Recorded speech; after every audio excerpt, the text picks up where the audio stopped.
got so motherfucking design on right now. Bring it down, bring it down, bring it down. I got 3 old guys on the wall.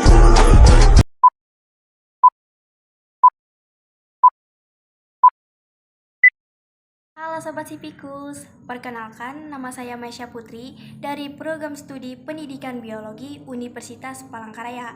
Di sini saya akan menampilkan hasil resum dari buku yang berjudul Soekarno, Visi Kebudayaan dan Revolusi Indonesia yang ditulis oleh Nurani Soyomukti dan diterbitkan oleh Arus Media edisi 2010. Buku Soekarno, Visi Kebudayaan dan Revolusi Indonesia menceritakan tentang pemikiran dan pandangan Soekarno, pendiri dan presiden pertama Republik Indonesia, terkait dengan kebudayaan dan revolusi di Indonesia.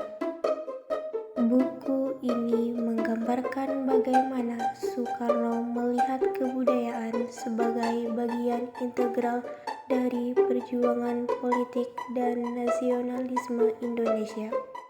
Buku ini membahas visi Soekarno tentang pentingnya membangun identitas kebudayaan nasional yang kuat dan merdeka, serta bagaimana kebudayaan dapat menjadi alat untuk memperkuat persatuan dan kesatuan bangsa.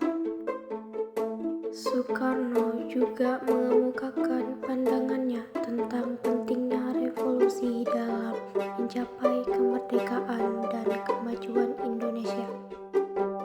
Buku ini juga membahas peran Soekarno dalam memimpin perjuangan kemerdekaan Indonesia, termasuk peranannya dalam menyusun Pancasila sebagai dasar negara dan memimpin perjuangan melawan penjajah. Buku ini memberikan wawasan yang mendalam tentang pemikiran dan visi Soekarno dalam membangun Indonesia sebagai negara yang berdaulat dan berkebudayaan kuat. Buku Soekarno, Visi Kebudayaan dan Revolusi Indonesia memiliki 6 bab yang dimana salah satu dari bab tersebut yaitu bagian bab 1 ini berjudul Kemunduran Kebudayaan Indonesia, Ketergantungan Penjajahan Budaya di Masa Kini. Dalam bab ini membahas tentang pengaruh kapitalisme terhadap kebudayaan Indonesia. Buku ini menggambarkan bagaimana kapitalisme dapat mempengaruhi dan merusak kebudayaan Indonesia, terutama dalam konteks globalisasi dan ekonomi neoliberal. Bab ini juga membahas peranan seniman selebritis sebagai desainer budaya kapitalis neoliberal yang sering kali mengikuti tren dan kepentingan pasar daripada mempertahankan nilai-nilai budaya yang autentik.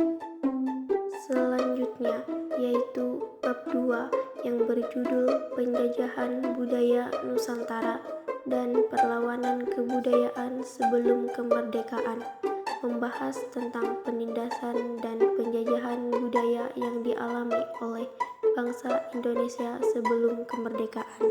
Buku ini menggambarkan akar sejarah budaya penindasan dan penjajahan, termasuk budaya perbudakan dan feodalistik yang ada di masa kolonial. Bab ini juga membahas perlawanan dan gerakan kebudayaan yang muncul sebagai bentuk perlawanan terhadap penjajahan budaya. Selain itu, bab ini juga menyoroti peran sastra dan terbitan dalam perlawanan budaya yang dilakukan oleh para intelektual dan aktivis yang pada masa itu.